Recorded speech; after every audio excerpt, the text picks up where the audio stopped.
Hello everyone. जय हिंद to all of you. कैसे हैं सभी लोग? आई होप सभी लोग बढ़िया होंगे, स्वस्थ होंगे, मस्त होंगे और अपनी पढ़ाई में व्यस्त भी होंगे ना। आज हम लोग करने वाले केमिस्ट्री का चैप्टर नंबर फर्स्ट। और इस ऑल्दो इस चैप्टर से ज़्यादा चीज़ें एनडीए में नहीं पूछी गई हैं, बट फिर भी करना इम्पोर्टेंट है और हम लोग करेंगे भी। चलो शुरू करते हैं। याद रखना, इसके जितने भी क्वेश्चन आए हुए हैं हमने मोस्ट ऑफ द क्वेश्चन पीछे कलेक्ट करने की कोशिश की है, तो उसको भी करेंगे। चलो स्टार्ट करते हैं। कहा जाता है कि matter in are surrounding. Surrounding क्या है? आसपास की जितनी भी चीजें हमारे लोगों के आसपास हैं उन सभी को हम लोग सराउंडिंग कहते हैं। उनमें क्या क्या मैटर है, तो उसकी डेफिनेशन कुछ ऐसी दी जाती है। Give me a second. Okay. उनकी डेफिनेशन कुछ ऐसी दी जाती है कि everything in this universe is made up of matter material which scientist have named matter. कहा जाता है कि जितनी भी चीज इस यूनिवर्स में बनी हुई है, कुछ भी है, मान लो कोई गैलेक्सी का एक छोटा सा प्लेनेट हो, और छोटा सा क्या, बड़ा सा प्लेनेट हो, और चाहे हम लोगों की कॉपी की एक छोटी सी पार्ट हो, या फिर पेन की नीब हो, या फिर हो सकता है बाइक का व्हीकल हो, बाइक का व्हीकल कह रहे, बाइक का टायर, या फिर कुछ भी हो, वो हर चीज किस चीज से बनी है? मटेरियल से बनी हुई है। उसे साइंटिस्ट ने नाम दिया मैटर। ये वो वाला मैटर नहीं कि मैटर करता है कि नहीं, वो वाला नहीं, ये मैटर है, इसका नाम मैटर। ओके। और हम एक बात कह सकते हैं कि एवरीथिंग इज मैटर। हमने मोस्ट ऑफ द इंपॉर्टेंट चीजें हाईलाइटेड करके रखी, ओके। जो भी चीजें हम लोग खाते पीते आसपास देखते हैं, सब क्या बने हैं? मैटर से ही बने हैं। Things mentioned above occupy space have mass, in other words they have both mass and volume। जिनके पास मास एंड वॉल्यूम होता है वो मैटर में आते हैं। क्या आपके पास मास है? आपके पास मास है तो आप मैटर। अगर कोई चीज स्पेस ले रही है, लेट्स से हवा, हवा स्पेस लेती है, बिल्कुल लेती है। उसके पार्टिकल्स होते हैं, एयर के पार्टिकल होते हैं, वो स्पेस लेते हैं, तो वो भी मैटर है। और ऐसे करके चाहे प्लेनेट हो जाए, प्लेनेट भी स्पेस एक लेता है, वो भी मैटर है। चाहे आप कोई भी ऐसी चीज उठाओ जिसके जो स्पेस लेती है, इस यूनिवर्स में कुछ स्पेस कैरी करती है या फिर कुछ मास कैरी करती है, तो वो मैटर है। जो अर्ली ह्यूमंस होते थे या फिर अर्ली इंडियन फिलोसफर होते थे, उन्होंने मैटर को 5 चीजों में तोड़ा था या फिर 5 चीजों में नाम दिया था। उसका नाम था पंच तत्व। इसके ऊपर एक लाइन बोली जाती है ना, चित जल पावक गगन समीरा, पंच तत्व से बना शरीरा। चिति जल पावक गगन समीरा। समीर मतलब हवा, अ, चिति जल पावक गगन समीरा। समीर मतलब हवा, गगन मतलब स्काई, हवा। लेट मी वन सेकेंड, ये वायर क्यों आ रही बीच में? ओके। हवा, गगन बोले तो स्काई, पावक बोले तो ये, और जल बोले तो ये, और अक्षिति मतलब अर्थ। 5 चीजों से बना है। ओके। फिर हम लोगों के बाद में एक चीज आती है कि जो जितने भी मैटर हैं, जितने भी मैटर हैं, उनको हम लोग दो क्लासिफिकेशन करते हैं मैटर के। मैटर के हम क्लासिफिकेशन करते हैं, उसका एक केमिकल प्रॉपर्टी होती है और एक फिजिकल प्रॉपर्टी होती है। तो सबसे पहले हम लोग पढ़ेंगे फिजिकल नेचर। मैटर की 2 प्रॉपर्टीज होती हैं, एक फिजिकल एक केमिकल।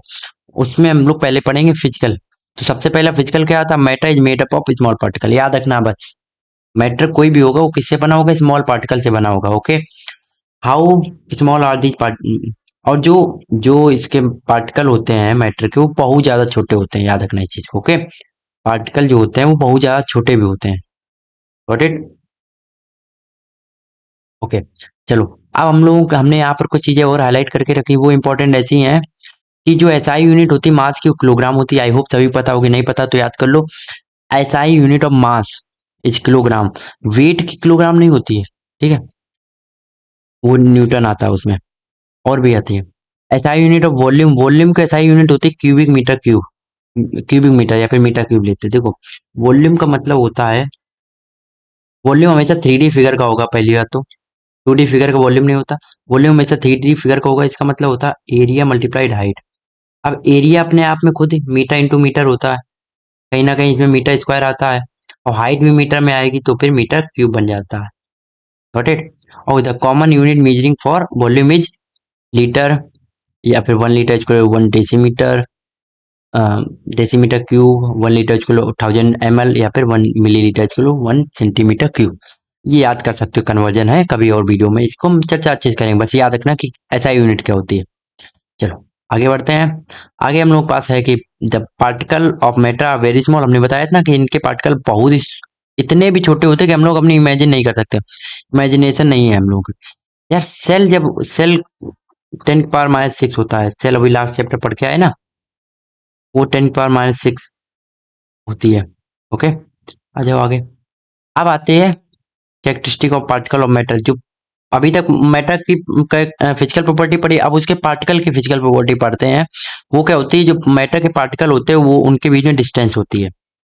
जैसे एक पार्टिकल, मान लो ये बड़ा सा एक मैटर है, कोई भी हमने सॉलिड ब्लॉक मान लिया, किस चीज का, वुडन, तो इसके बीच में ऐसे पार्टिकल होंगे, और तो ये आपस में ऐसे घिरे नहीं होंगे ज्यादा, स्पेस होगी पक्का, ये याद रखो, स्पेस तो पक्का ही होगी, चाहे कम हो चाहे ज्यादा हो, कम हो ज्यादा के ऊपर तो फिर तीन अलग स्टेट ऑफ मैटर बन जाते हैं ना। अगला आता है particle of the matter are continuously moving. ये बड़ी इंपॉर्टेंट चीज है, पता है, जैसे एक बात कहा जाता है रेस्ट, बस हम बोल ही दे, रेस्ट मास ऑफ फोटोन। आप कहोगे ये कहाँ से आ गया, बस याद आ गया, जीरो कहा जाता है।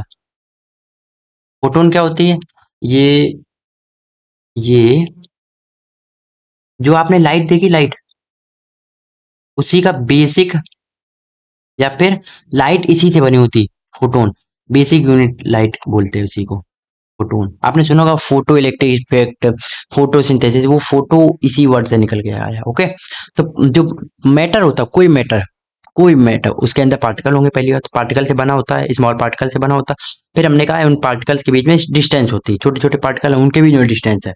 अब फिर एक हमने बात कही, हमने नहीं मतलब, है ना, फिर उसके बाद एक बात आती है कि जो पार्टिकल के मैटर होंगे वो आपस में ऐसे कंटिन्यूअस मूविंग करते रहेंगे, मतलब हवा में ऐसे चलते रहेंगे, चलते हवा या फिर पार्टिकल के बीच, उस मैटर के बीच में, उस वुडन ब्लॉक के बीच में भी ऐसे घूमते रहेंगे, बहुत तेज घूमते रहते। ओके, चलो आगे बढ़ते हैं। आगे क्या, particle of matter continuously moving, that is they possess we call kinetic energy. अब देखो यहाँ दो चीजें होती है, एक काइनेटिक एनर्जी होती है, एक पोटेंशियल एनर्जी। एक होता पोटेंशियल एनर्जी और एक होता काइनेटिक। पोटेंशियल का मतलब होता है एनर्जी ड्यू टू प्लेस या पोजीशन, कहीं कहीं पर इसे हाइट भी लिख के देते हैं, बट हमें पोजीशन सबसे अप्रोप्रिएट लगता है, होता भी है यही। और काइनेटिक एनर्जी मतलब होता है एनर्जी ड्यू टू स्पीड या फिर मोशन।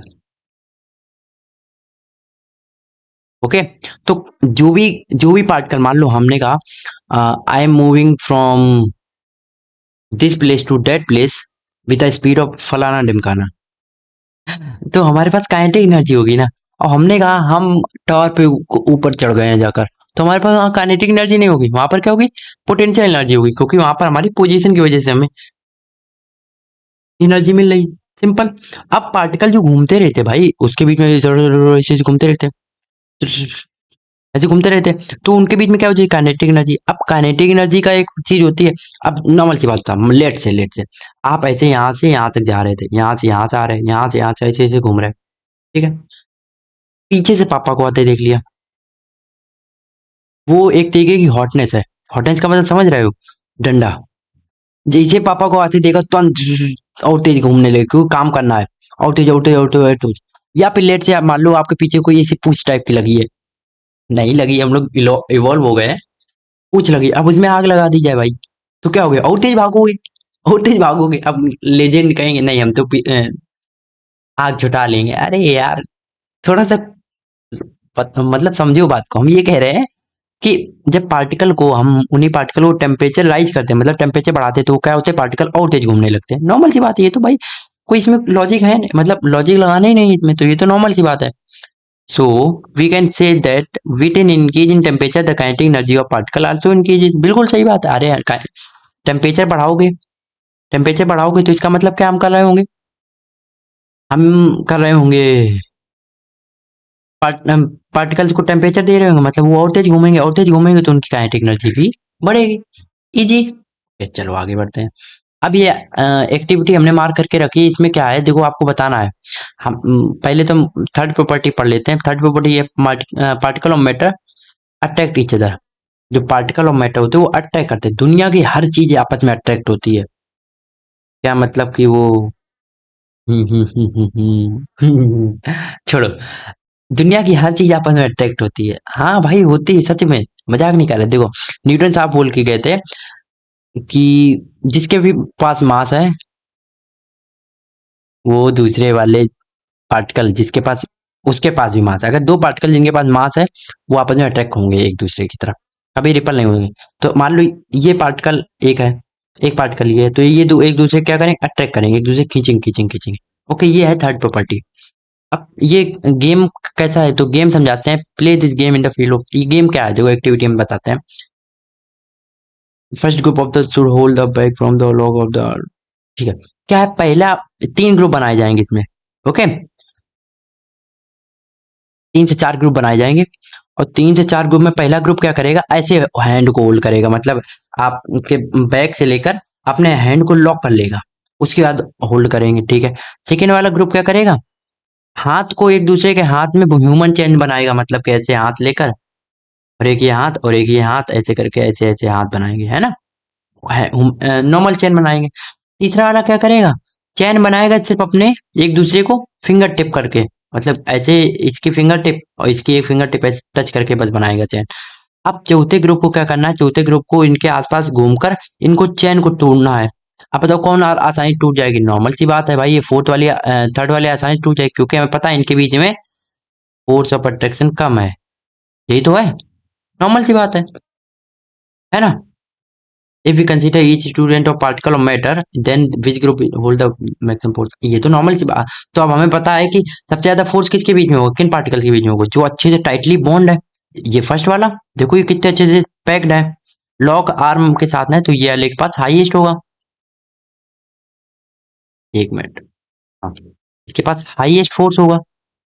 चल आगे बढ़ते हैं, ये तो एक्टिविटी थी। चलो, इस एक्टिविटी से हम लोग क्या सीखते हैं कि दैट पार्टिकल ऑफ मैटर है फोर्स एक्टिंग बिटवीन देम, ठीक है। इस ये फोर्स क्या करता है, उन दोनों को उन पार्टिकल्स को आपस में बांध के रखता है, उनको आपस में बनाए रखता है। और the strength of this force attracts varies from one kind of matter to another kind of. अब क्या होता है, मैटर भी बहुत तरीके के होते हैं, आज अभी हम लोगों ने 5 नाम दिए थे, एयर, वाटर और अर्थ, इन्हीं तीन को ले लेते हैं, तो इन्हीं इनके पार्टिकल होंगे तो सेम, और उनके बीच में फोर्स जो होगा वो अलग अलग होगा, उसके फोर्स की स्ट्रेंथ भी अलग अलग होगी, है ना। अब उसकी स्ट्रेंथ अगर अलग अलग है तो उसके बीच में जो पार्टिकल होंगे या फिर वो छोटे छोटे पार्टिकल हैं वो भी तेजी तेजी घूम रहे होंगे, तो आराम से कोई इधर चला गया कोई उधर चला गया, वो तो आराम से चला जाएगा, और जिसके पीछे फोर्स अच्छे से बंधा है तो कोई इधर उधर भाग पाएंगे, नहीं भाग पाएंगे। तो इसी तरीके से क्या कहते हैं कि एक मैटर से दूसरे मैटर की तरफ फोर्स का जो इस फोर्स ऑफ अट्रैक्शन है इसका स्ट्रेंथ भी अलग होता है। अब देखो कुछ चीज बताते हैं, फोर्स ऑफ अट्रैक्शन को यहीं पर हम लोग बोलते हैं इंटरमोलिकुलर फोर्स ऑफ अट्रैक्शन।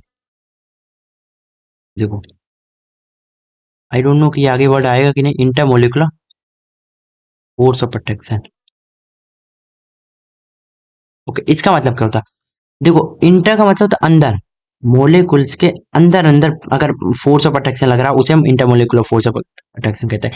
इसी को एक नाम दिया था वंडरवॉल फोर्स ऑफ अट्रैक्शन भी, जो 11th का चैप्टर है, ऑल्दो 11th या 12th का चैप्टर है ऑल्दो, बट यहाँ पर याद रखना वंडरवॉल फोर्स ऑफ अट्रैक्शन की बात होगी तो भी जो मैटर के अंदर के पार्टिकल्स होते हैं उन्हीं के अट्रैक्शन की बात हो रही है, उन्हीं के अट्रैक्शन ऑफ फोर्स की बात हो रही है। आप देखो एक अच्छा क्वेश्चन, मतलब एक अच्छा रीजन हमें बताना है इसके पीछे का कि the smell of hot sizzling food reaches you several meters away, but to get the smell from the cold food you have to go too close। ये क्वेश्चन क्या है कि गरम गरम खाना बन रहा होता है और वो उसकी स्मेल हम लोगों के पास बहुत जल्दी आ जाती है, और जैसे कोई ठंडा खाना होता है उसकी स्मेल नहीं आती, या फिर उसकी स्मेल लेने के लिए हम लोगों को उसके पास जाना पड़ता है, फिर ऐसे देखना पड़ता है, स्मेल लेनी पड़ती है। तो ये क्यों होता है रीजन, तो इसका रीजन हमने ऑलरेडी सेल चैप्टर में बता रखे थे। जब हम याद करो, जब हम पढ़ा रहे थे आपको सेल के अंदर कार्बन डाइऑक्साइड ऑक्सीजन कैसे ट्रांसफर होती है, कैसे एंटर करती है, उसमें हमने बताया था ये एग्जाम्पल। और कहा था हमने बेस्ट एग्जाम्पल होता है, वही बेस्ट एग्जाम्पल का क्वेश्चन यहाँ पर पूछ दिया उन्होंने। तो इसका रीजन होता है क्योंकि यहाँ पर होता है गैस, स्मेल होती है गैस पार्टिकल, और गैस पार्टिकल क्या होता है, diffusion rate of diffusion gas particle में ज्यादा होता है, इसकी वजह से रेट ऑफ डिफ्यूजन क्या होता है, ज्यादा होता है, इसकी वजह से वो क्या होता है, जल्दी जल्दी एक मीडियम से हायर मीडियम से लोअर मीडियम तक आ जाते हैं। चलो अब हम लोग पढ़ते हैं state of matter. State of matter देखो, स्टेट ऑफ मैटर क्या होते हैं, स्टेट ऑफ मैटर कितने होते हैं, पहले हो तो थ्री स्टेट ऑफ मैटर होते हैं, कौन कौन, सॉलिड लिक्विड गैस, ऑल दो होते तो फाइव है, एक होता है प्लाज्मा और एक होता है बोर आइंस्टीन कंडेंसेट।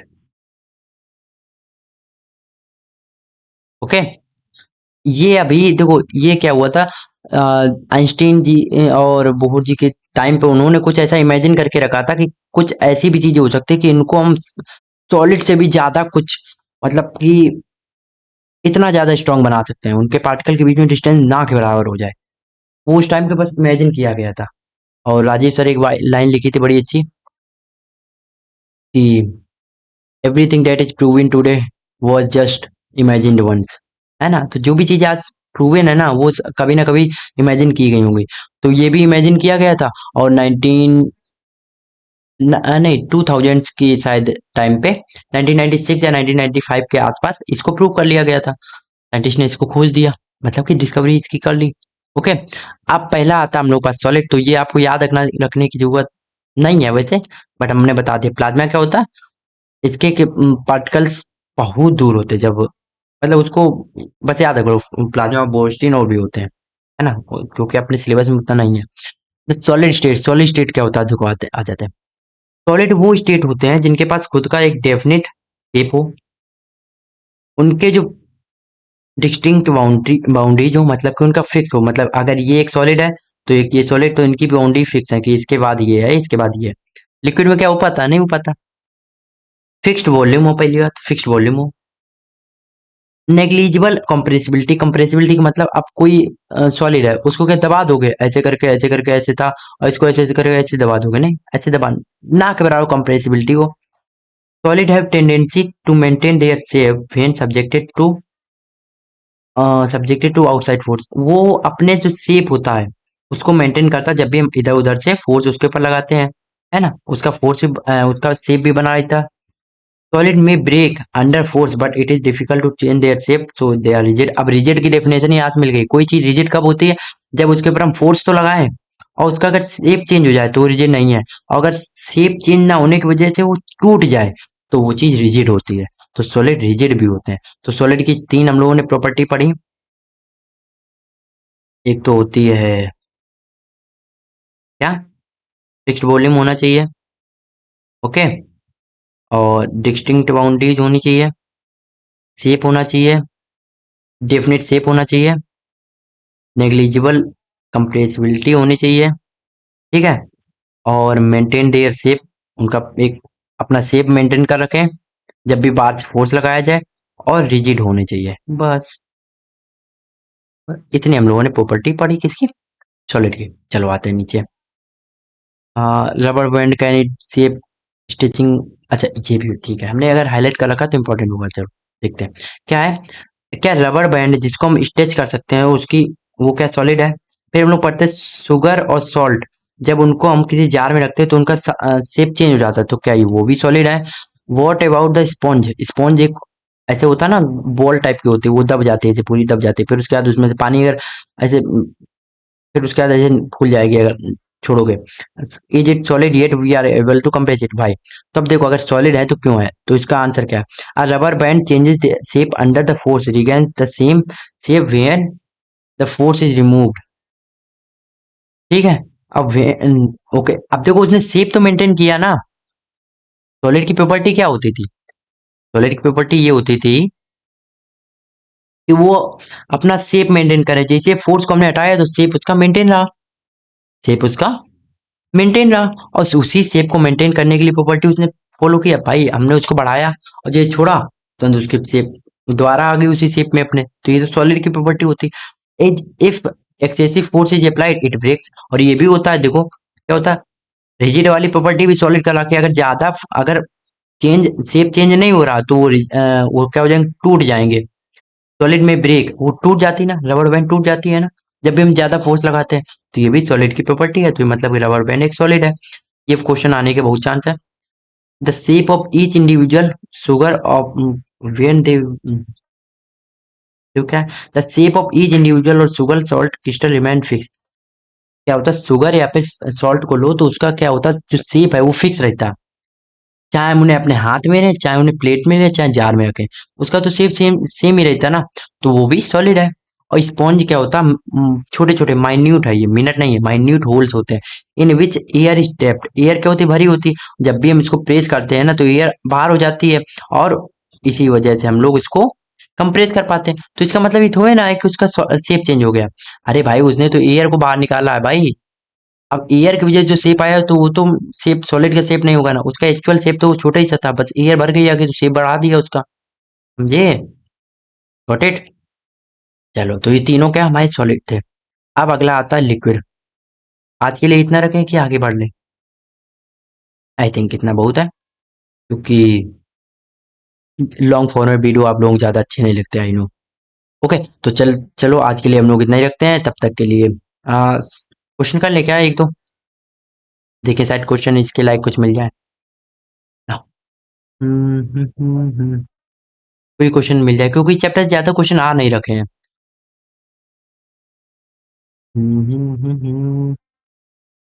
कहते हैं खुदा ने इस जहां में सभी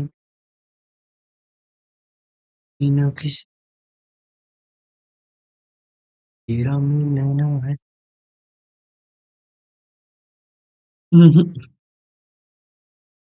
नहीं, we didn't found so many of questions, तो मैंने कहा एनी क्वेश्चन, कोई क्वेश्चन नहीं मिल रहा हम लोगों को, जो कि